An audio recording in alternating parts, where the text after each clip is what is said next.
요셉의 마음에 17살짜리가 꿈을 꿔야 무슨 꿈을 꾸겠어? 네가 뭐 될래? 그러면 우리나라 사람들은 하는 얘기가 대통령. 그냥 뭐 잘나든 못나든 다 대통령이야. 그런 것은 꿈이 아니에요. 누가 나의 어머니 김간난 권사님으로 말미암아서 이곳에 교회를 세워주시고 아들로 목회할 수 있도록 부르짖는 그 부르짖음을 누가 줬느냐. 나는 우리 어머니를 너무나 잘 알고 있습니다. 그 어머니 예수 믿지 않았으면 슬픔을 가지고 살다가 세상 떠나는 그러한 분이었을 겁니다만 성령이 그 속에 들어가니까 이런 위대한 꿈, 상상할 수 없는 꿈을 갖게 하고 그 꿈을 이루지 않았습니까? 그러므로 우리 교회는 꿈을 이룬 교회입니다. 꿈이 이루어진 교회예요. 우리가 그걸 알아야 돼요. 그렇기 때문에 여기 오는 모든 성도들은 꿈을 가지고 하나님 앞에 끊임없이 간구하면 그 꿈이 성취되는 그런 아름다움을 맛볼 줄 믿습니다. 그러므로 하나님께서 주신 꿈과 목표는 하나님이 반드시 이루시도록 열심을 더하게 하시고 열정을 갖게 하셔서 전진하게 하십니다. 그러므로 꿈을 가진 사람은 그 꿈을 향하여 달려가는 거예요. 근데 꿈을 가지 않은 사람은 일로 갔다가 절로 갔다가 그렇게 하고 마는 거예요. 그러므로 사랑하는 여러분, 여러분들은 이 아침에 성령이 주시는 꿈을 갖게 되기를 바랍니다. 예, 평범한 것도 괜찮아요. 나는 현모양처가 되겠다. 그거 얼마나 좋은 꿈이요. 여러분, 나는 11조 제일 많이 하는 성도가 되겠다. 그 아름다운 꿈 아니에요. 나는 전도를 제일 많이 하는 성도가 되겠다. 그거 얼마나 좋습니까? 나는 매 예배마다 15분 전에 와서 기도하고 준비하겠다. 이런 것들이 그 사람을 성실하게 만들고 축복받게 하는 그런 꿈이 된다. 세 번째, 우리가 꿈이 많은 사람은 고난도 많이 따른다고 하는 것입니다. 마치 진주조개가 하루아침에 진주조개가 되지 아니하고 그 조개 껍질에서 수없이 이렇게 갈리듯 그 갈린 다음에 그 찬란한 조개가 나오듯이 꿈을 가진 사람은 끊임없이 고난이 임하게 돼요. 자, 요셉에게 임한 고난이 뭡니까? 첫째, 형제들입니다. 이 고난이 멀리서 오는 게 아니에요. 형제들이 그를 미워해서 그들을 위로하러 간 그 동생을 잡아서 구렁텅이에 집어넣고 해가 저물면 죽이려고 하지 않았습니까? 그러나 형제를 죽일 수가 없어서 형제를 은 20의 그 대상들한테 팔아버렸어요. 이 대상들이 이 요셉을 보디발의 가정에 또 팔아 넘겼습니다. 거기서 열심히 일하니까 그 모든 가정의 일들을 맡기는 총무 일을 하게 했습니다. 그러나 이 보디발의 아내의 모함으로 말미암아 옥에 갇히게 됐어요. 여러분, 우리가 여기서 보십시오. 꿈은 점점 멀어져 갑니다. 점점 아래로 떨어지고 있습니다. 점점 고난이 많아집니다. 그런데 어떻게 이 요셉은 그 꿈을 이룰 수 있느냐? 사랑하는 여러분들이요, 이 요셉은 꿈을 가졌기 때문에 형제들의 배반이나 이 보디발 아내의 모함이나 그리고 그 떡장관, 술장관에 대한 배신이나 이런 것들을 다 이길 수가 있었습니다. 꿈을 가진 사람은 어떤 어려움이 와도 그 꿈이 크기 때문에, 어려움보다도 꿈이 크기 때문에 그걸 이길 수가 있습니다. 우리가 예수님을 사랑하면 예수님 사랑하는 것으로 인해서 일어나는 핍박과 그리고 모든 역경과 그런 어려움도 능히 우리가 이길 수가 있습니다. 왜 그러냐 하면 예수님을 사랑하는 사랑이 크기 때문에 그런 것입니다. 꿈을 가지면 반드시 환난이 오고 역경이 오고 핍박이 오고 압제가 옵니다. 오순절 마가다락방에 성령이 임해서 그들이 온 세상을 복음화하려는 그런 원대한 꿈을 가지고 날마다 예수님을 찬양하고 그리고 말씀 듣고 그리고 예배드리고 나가서 복음을 전하니까 하루에 3,000명 5,000명 제사장의 무리까지도 이 도에 합류했다고 했습니다. 자, 그 꿈이 이렇게 확장돼 나가니까 마귀가 이거 안 되겠다 싶어서 관원들을 동원해서 헤롯 왕으로부터 총독으로부터 모든 관원들 유대인들을 동원해서 예수 믿는 사람들을 잡아다가 옥에 가두고 죽이고 그렇지 않습니까? 여러분 사도행전 5장에 보면은요 이 사도들이 옥에 갇혀서 매 맞고 그러고 나와도요 기뻐하고 즐거워해서 예수는 주라 전도하기를 쉬지 않았다고 했습니다. 그들은 순교를 당하면서도 그 꿈이 너무 크고 너무 아름답고 너무 사랑으로 가득 찼기 때문에 그것이 두렵지 않다 그 말이에요. 순교하는 사람들이 어떻게 순교하느냐?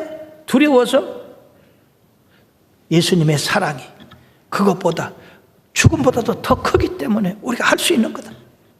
그러니까 꿈이라고 하는 것은 어떤 장애도 이기고 나갈 수가 있는 것이다. 꿈 가운데는 소망이 있고 기쁨이 있고 그리고 꿈을 이루는 원동력이 있기 때문에 어떤 어려움과 역경도 이긴다. 여러분들은 아마 제 간증을 너무 많이 들어서 비 오는 수요일 날에 그 환상을 기억하실 것입니다. 30-40명 되는 성도들이 비만 오면 교회를 안 나오는 거예요. 그것이 얼마나 낙심이 되는지 그렇게 한 달을 하니까 낙심이 돼서 내가 하나님 앞에 대성통곡을 하며 울었습니다. 하나님 나 못하겠습니다. 아니 뭔가 열심을 내서 일어나면 가치가 있어야 되지. 이 사람들은 비와도 안 오는 그런 가치 없는 사람들입니다. 이 사람들을 위해서 내가 청춘을 바칠 수가 없어요. 내 청춘이 아깝습니다. 그 순간에 눈물 콧물이 범벅된 순간에 환상이 쫙 보이는데 동네에 있는 사람들이 그리고 저 이웃 마을의 사람들이 다 쏟아져서 우리 교회에 들어와서 자리를 앉는데 세상에 그 초막성전이 언제 그렇게 커졌는지 큰 강당같이 된데 꽉 차고 더 못 들어온 사람들은 더 들어오려고 막 문을 밀고 야단났더라. 저는 통곡하던 그 모습에서 손을 번쩍 들고 할렐루야를 부르며 하나님 감사합니다. 감사합니다. 앞으로 이 교회가 이렇게 된다고요. 할렐루야. 그래서 얼마나 감격하고 감사했는지. 자, 그 다음에 비 오는 수요일날 여전히 비가 오고 주일날도 비가 왔어요. 그럼 사람들이 그렇게 구름대같이 몰려들었을까요? 아닙니다. 여전했어요. 그러나 자리는 비었어도 내 눈에는 그 환상이 보이는 게 가득 찬 환상. 사랑하는 여러분, 꿈은 이처럼 환경을 이기게 합니다. 환경에 매이지 않게 해요. 그 꿈을 바라보고 그 찬란한 영광을 바라보고 그 모든 것을 다 이기고 나게 하십니다. 그래서 환상 보여준 그걸 가지고 나는 그렇게 될 줄 믿고 열심히 복음을 증거해서 오늘날 우리 교회가 이루어진 줄 믿습니다. 그리고 사랑하는 여러분들이 꿈을 가지시고 그 꿈을 통해서 하나님의 뜻을 이루고 영광 돌리게 되기를 바랍니다. 큰 교회가 뭐 하냐 그렇지만 여러분들이요, 큰 교회는 많은 영혼을 구원하니까 좋은 거 아니겠어요? 만약 우리 교회가 좁은 교회 좋다고 초막성전에 지금까지 있다면 어떻게 되겠어요? 없어지겠죠. 그리고 여러분들이요, 되도록이면 원대한 꿈을 가지시기를 바랍니다. 선한 꿈을 가지세요. 찬란한 그런 꿈.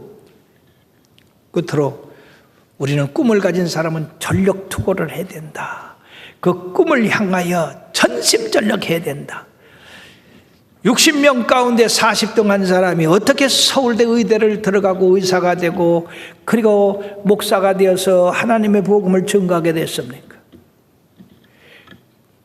그가 서울대학 들어갈 수 없는 그런 자신을 성적을 깨닫고 열심히 밤낮 없이 공부했어요. 그렇습니다. 우리가 꿈을 이루기 위해서는 밤낮 없이 노력을 해야 된다. 어떤 사람도 꿈이 저절로 된 사람은 아무도 없어요.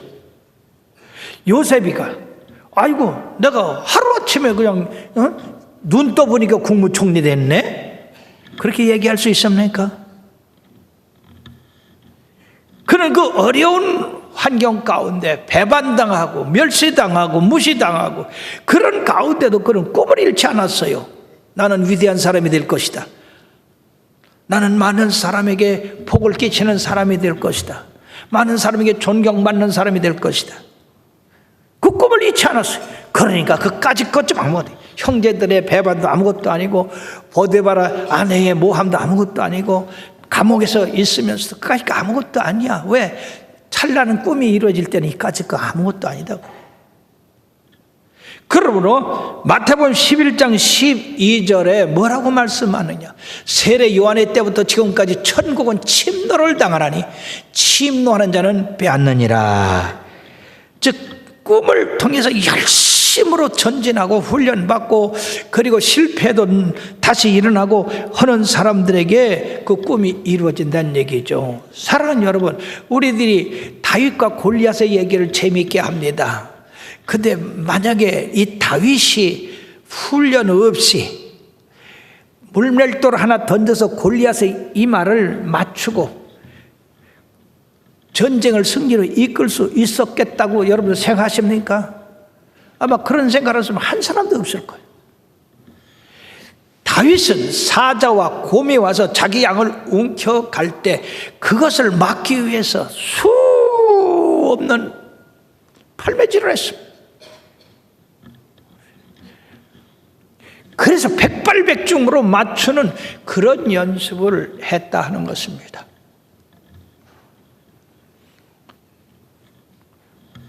골프를 LPGA나 PGA에서 우승하려면요 하루에 1000개를 쳐야 된대요. 그보다 더 해야 된다는 얘기요. 그런 피나는 노력 가운데 그 사람들이 우승할 수 있는 거지. 그냥 아이고 나 골프 나가 PGA 가서 우승 좀 해야 되겠어 하고 그 채 갖고 나가가지고 우승하는 사람 봤어요? 육상대에서 아이고 내가 뛰어서 세계 신기록 내야 되겠어 하고 가서 뛰어가지고 신기록 내는 사람 봤습니까? 피나는 노력을 해야 돼. 피나는 노력. 오늘날 너무나 많은 크리스찬들이 하나님을 믿는다 하면서 노력을 하지 않아요. 노력을. 하나님을 믿는 믿음이 효과를 보려면 여러분들이 노력을 해야 된다는 얘기죠. 훈련을 해야 되는 거예요.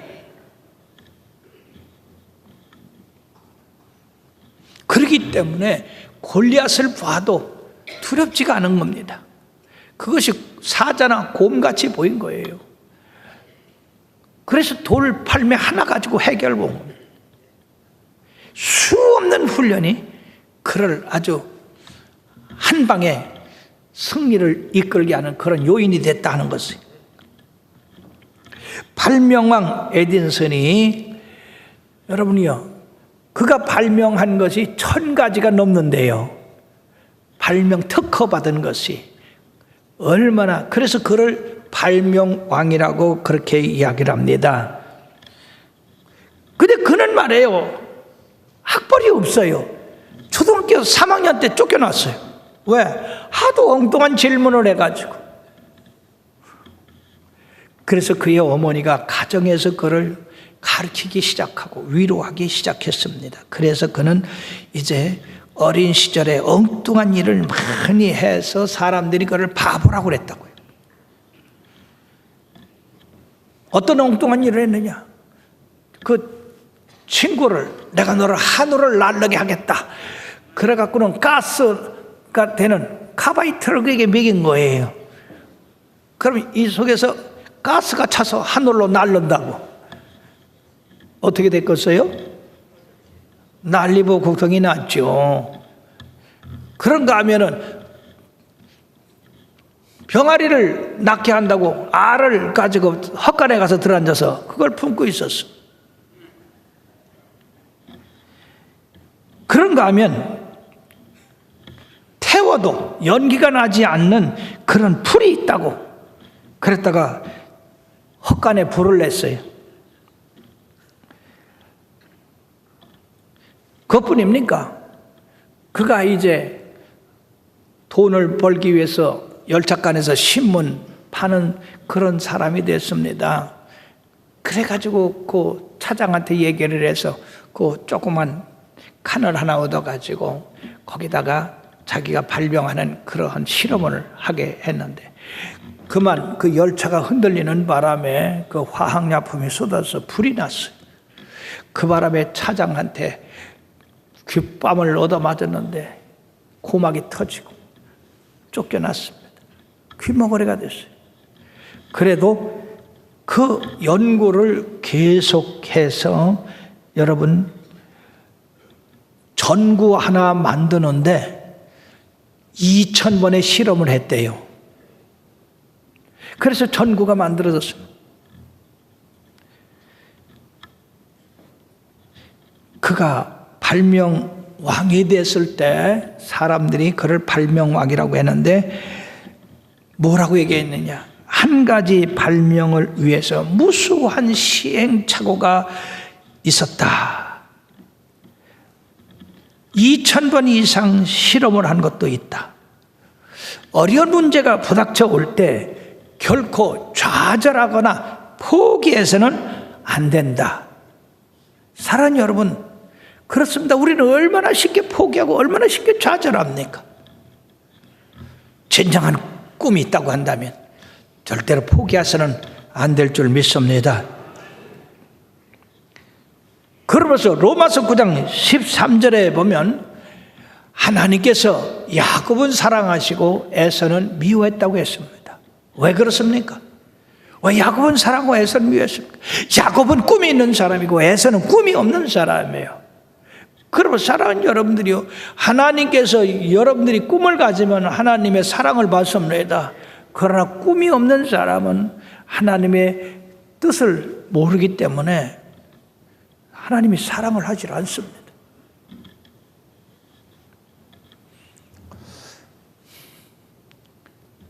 어느 날 마약 단속반이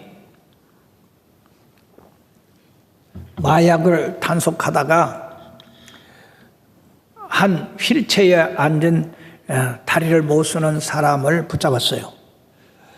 이 사람이 마약상이다 그 말이에요. 그래서 당신이 왜 이 일을 합니까? 이게 사람들을 얼마나 해치는 건데. 그랬더니 그 휠체어에 앉은 사람이 뭐라고 그러냐? 여러분, 내가 이 못 쓰는 다리를 가지고 무엇을 할 수 있단 말입니까? 내가 이 일밖에 더 할 수 있어요? 그러니까 내가 이 짓을 한 겁니다. 그때 마침 신문에 루즈벨트 대통령이 대통령 당선되었다고 하는 그 사진이 크게 났어요. 그래서 그 사람이 루즈벨트 대통령 당선된 그 사진을 보여주면서 그 사진이 바로 루즈벨트 대통령이 휠체어에 앉은 사진입니다. 보십시오. 당신같이 똑같이 다리를 못 쓰지만은 이분은 오늘 미국의 대통령이 되었습니다. 사랑하는 여러분들이요, 똑같이 다리를 못 쓰는 사람이지만은 한 사람은 꿈이 없이 그저 목숨을 위해서 그냥 나쁜 짓이라도 하며 살아야 되겠다고 하는 그런 마음을 가짐으로 그는 감옥으로 가게 됐고, 한 사람은 무엇인가 인류에게 위대한 일을 해야 되겠다고 하는 꿈을 가졌기 때문에 그는 미국을 참으로 세계 최강의 국가로 만들었을 뿐 아니라 훌륭한 대통령이 되어서 국민을 잘 다스릴 수가 있었다는 것입니다. 꿈이 있는 백성은 망하지 않는다. 꿈이 있는 사람은 망하지 않습니다. 사랑하는 여러분, 오늘날 대한민국이 이렇게 잘 살게 된 그 이유가 뭔지 아십니까? 박정희 대통령의 꿈이 있었기 때문에 그렇습니다. 그분은 혁명으로 나라를 빼앗았지만은, 그러나 그 빼앗은 것은 국민을 잘 살게 하려고 빼앗았는데 얼마나 그때 어려웠는지 모릅니다. 필리핀보다도, 여러분들이요, 월남보다도 우리나라가 못 살았어요. 그때 GNP가 70불이었답니다. 그가 이 백성을 잘 먹고 잘 살게 하기 위해서 피나는 노력, 눈물겨운 그 생애입니다. 그렇게 했기 때문에 지금 우리들이 이처럼 잘 먹고 잘 살고 양식 걱정 안 하고 좋은 집에서 살게 된 줄 믿으시길 바랍니다. 한 사람의 지도자의 꿈이 온 인류를 잘 살게도 하고 못 살게도 한다. 그러나 저 이북은 어떻습니까? 국민을 착취하고 국민을 노예처럼 부리니까 점점 못 살지 않습니까? 요셉이 원대한 꿈을 가지고 그가 애굽의 총리가 됨으로써 기근 가운데 있는 그 중동의 많은 사람들을 풍년 들었을 때 양식을 모아서 저장했다가 나눠줌으로 그 중동 전체를 살렸습니다. 그 가운데 자기 아버지와 형제들도 들었다 하는 것입니다. 형들은 꿈꾸는 요셉을 죽이려고 했지만 요셉이 도리어 그 꿈을 이루고 형들과 그 자녀들을 살렸습니다. 여러분들은 꿈을 꾸는 사람들입니까? 그냥 지내니까 지내는 겁니까? 어떤 사람은 당뇨에 걸려가지고 자기가 죽겠다 그래가지고 하루에 10km씩 뛰었대요. 이를 몰고. 결국 그는 당뇨를 이기고 그리고 마라톤 이 경기에 회장이 됐다는 얘기예요. 그러니까 우리의 꿈은 크든 작든 갖는 게 중요합니다. 만약에 여러분들이요, 꿈을 가질 때 우리가 꿈을 향해 달리죠. 근데 우리가 달리지 못할 때는 꿈이 나한테 찾아옵니다. 놀랍잖아요. 요셉은 꿈을 향해 달릴 수가 없는 처지에서 감옥에 있으니까. 그런데 꿈이 요셉을 찾아왔어요. 할렐루야. 그러니까 꿈꾸는 사람과 꿈꾸지 않는 사람과의 차이는 이렇게 큰 겁니다. 꿈을 가지시고 그 꿈을 향하여 열심으로 전력 투구하셔서 하나님의 도우심으로 꿈을 이룸으로 여러분 물론이니와 인류의 행복을 가져오는 아름다운 성도 되기를 주의 이름으로 축원하면서 이 말씀을 마치겠습니다.